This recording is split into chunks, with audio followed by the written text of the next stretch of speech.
ជប់ពេលត្រូវរើមិនក៏មិនប្រាប់ដល់ពេលមានរឿងជិះចាប់ទួងយំទួយសោកឲ្យជួយដោះស្រាយមេឃុំក៏តល់តម្រេះបើហំយ៉ាងនេះរឿងអីត្រូវស្ដាយបើសិនអូនមានម៉ៃមិនបាច់ខ្វះខ្វាយក៏មិនខំហ្មងទៅ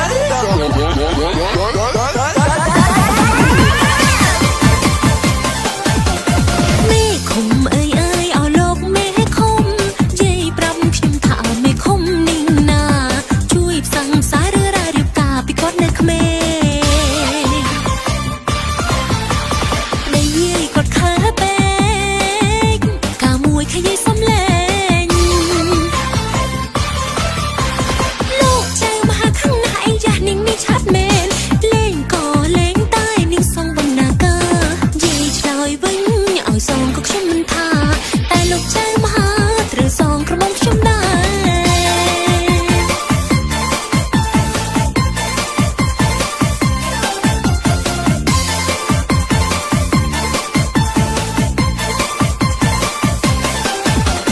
មេឃុំអើយអើយអោលោកមេឃុំសូមជួយខ្ញុំព្រោះខ្ញុំមានបញ្ហា